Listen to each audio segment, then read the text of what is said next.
ਜੀ, ਅੱਜ ਦੀਆਂ ਖਬਰਾਂ ਵੱਲ ਆਈਏ ਤੇ ਰੌਨ ਡੀਸੈਂਟਿਸ ਜੋ ਫਲੋਰੀਡਾ ਦੇ ਗਵਰਨਰ ਆ, ਉਹਨਾਂ ਨੇ ਅੱਜ ਆਪਣੀ ਜੀਓਪੀ ਪ੍ਰੈਜ਼ੀਡੈਂਸ਼ੀਅਲ ਕੈਂਪੇਨ ਟਵਿੱਟਰ ਦੇ ਉੱਤੇ ਅਨਾਉਂਸ ਕਰ ਦਿੱਤੀ ਗਈ। ਈਵਨ ਦੋ ਕੁਛ ਕੁ ਗਲਿਚਸ ਵੀ ਉਹਦੇ ਵਿੱਚ ਆਏ, ਪਰ 44 ਸਾਲਾਂ ਦਾ ਜੋ ਨੋ 44 ਸਾਲਾਂ ਦਾ ਨਹੀਂ, ਜੋ ਰੌਨ ਡੀਸੈਂਟਿਸ ਆ, ਉਹਨਾਂ ਨੇ 2024 ਦੀ ਜੋ ਪ੍ਰੈਜ਼ੀਡੈਂਸ਼ੀਅਲ ਕੈਂਪੇਨ ਆ, ਉਹਦੇ ਲਈ ਅੱਜ ਅਨਾਉਂਸਮੈਂਟ ਕਰ ਦਿੱਤੀ ਹੈਗੀ ਆ। ਤੇ ਪ੍ਰੈਜ਼ੀਡੈਂਟ ਡੋਨਲਡ ਟਰੰਪ ਉਹਨਾਂ ਨੇ ਆਲਰੇਡੀ ਅਨਾਉਂਸ ਕੀਤੀ ਹੋਆ, ਤੇ ਨਿੱਕੀ ਹੈਲੀ ਨੇ ਵੀ ਅਨਾਉਂਸ ਕੀਤੀ ਹੋਆ। ਟਵਿੱਟਰ ਦੇ ਸੀਈਓ ਇਲੋਨ ਮਸਕ ਨੇ ਜੋ ਆ ਡਿਸੈਂਟਿਸ ਉਹਨਾਂ ਦੀ ਸਪੋਰਟ ਕੀਤੀ ਆ, ਕਹਿੰਦੇ ਵੀ ਉਹਨਾਂ ਦੇ ਇਲੈਕਟ ਹੋਣ ਦੇ ਚਾਂਸਸ ਬਹੁਤ ਜ਼ਿਆਦਾ ਹੈਗੇ ਆ।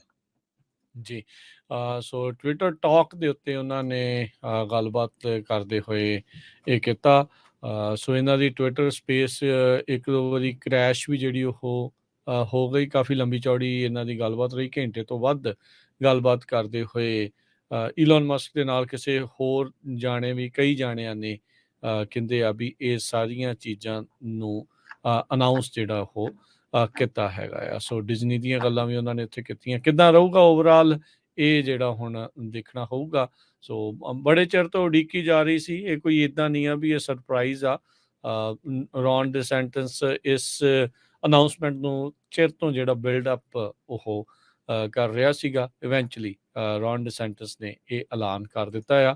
ਫਲੋਰੀਡਾ ਦੇ ਗਵਰਨਰ ਇਸ ਟਾਈਮ ਹੈਗੇ ਨੇ ਤੇ ਹੁਣ ਉਹ ਆਪਣਾ ਹੈਟ ਜਿਹੜਾ ਹੈ ਕਹਿੰਦੇ ਵੀ ਇਸ ਮੈਦਾਨ ਦੇ ਵਿੱਚ ਉਹਨਾਂ ਨੇ ਸਿੱਟ ਦਿੱਤਾ ਆ।